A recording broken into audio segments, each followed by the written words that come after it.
There has always been something about a sim game that grabs my interest. Keeping the interest, however, is not always as simple, but my time at Portia had my attention, only time constraints kept me from it.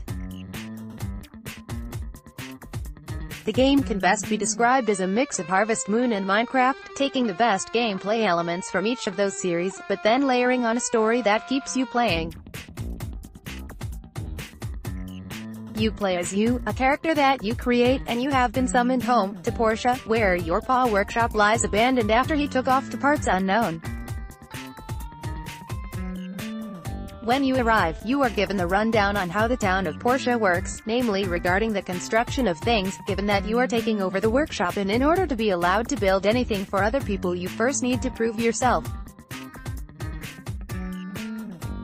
After getting a simple task of building some tools, you can head out almost anywhere to find the materials. Some can be found just lying about, but others require you to dig or cut down trees to acquire.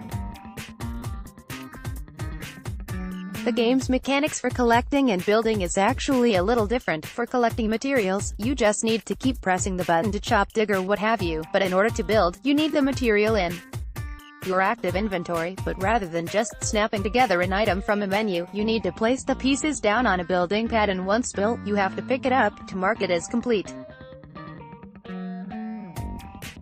Once you have built the two tools, you are given a final and more complex task, which does need a lot of materials, but completing that will then give you a certificate, meaning you are right to proceed to build anything. These tasks are easy, yes, but they also help lay the groundwork for the common activities the game presents. But the most intriguing part is that as you progress into the game, you will interact with more people, and depending on your interactions with them, they will either like you, or they won't. Because of the relationships you can form, each playthrough will be different from the last, and with each person you meet, having their own story to tell, discovering everything will be a challenge. What struck me the most was the visuals. The game clearly has an anime influence, and while the characters themselves are more Western than Eastern in their appearance, there is no denying the obvious Ghibli nods that shine out.